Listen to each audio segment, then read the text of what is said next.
everyone. Imagine if a man gathers all his courage and comes forward and says that I have been physically abused by a woman. What do you think will happen next? People will laugh and people will mock him. People will call him weak.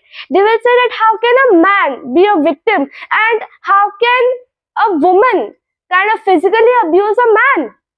And society will turn its back on him and they won't believe it. And they'll say that it's impossible. But unfortunately, it's not. And do you know what's even worse? If he says that his wife has abused him, society will call him a coward and a failure because men are supposed to be tough and men are supposed to take it. They are supposed to man up.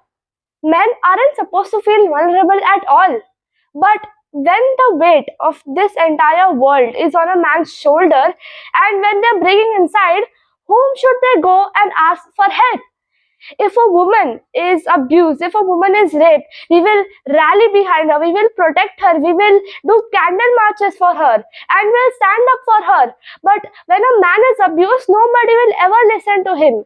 Laws that are meant to protect victims, for example, Section 498A, meant to protect women from cruelty by their husbands.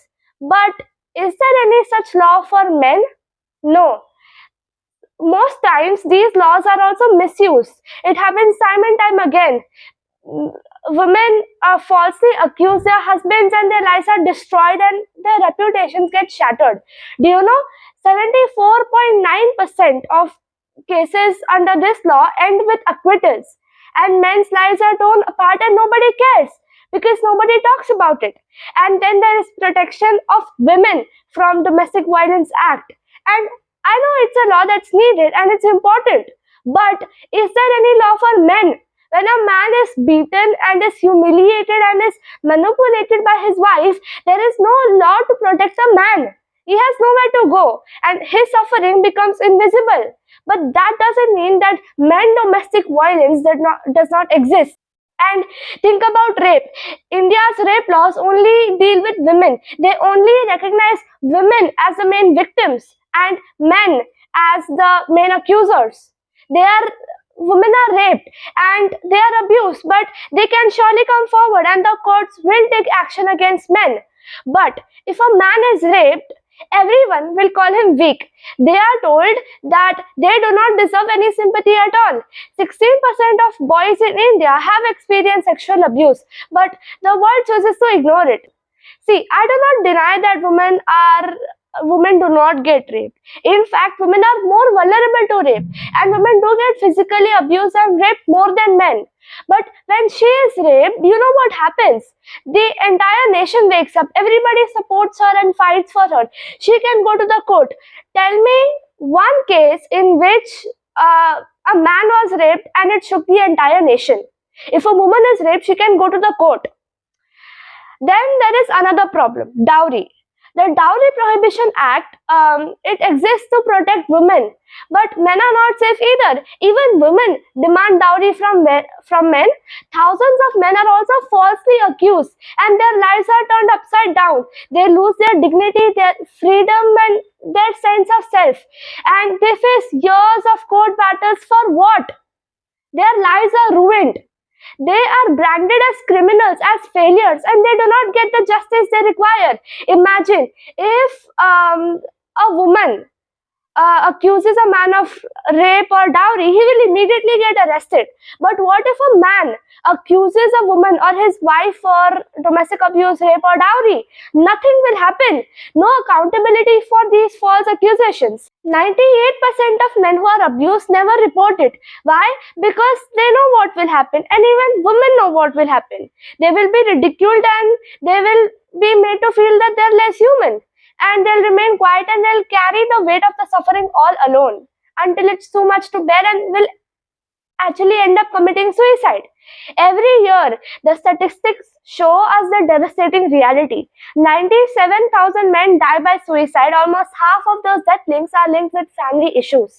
Men aren't given a chance to mourn. Men aren't allowed to grieve because men are supposed to stay strong.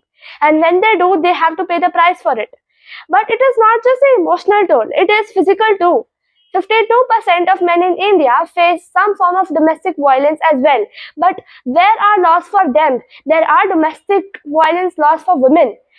What are what is something that shelters them and will protect them? Where are the people who will listen to them, will help them? No one. It is time we stop treating men like they do not exist and they do not matter. It is time we stop pushing them into silence.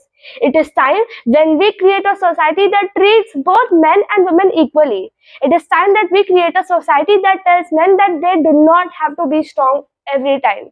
Men can cry, men can heal, and men can live as well. I am a feminist. Yes, you may think that feminist means that I only support women, but actually, the definition of feminism today is misinterpreted. To be a feminist means to fight for equal rights, to fight for men and also women. Back then, around 150 years ago, when women were considered far more inferior than men, that was the time when the concept of feminism arose. At that time, people demanded equal rights, where men and women are treated equally and not superior or inferior.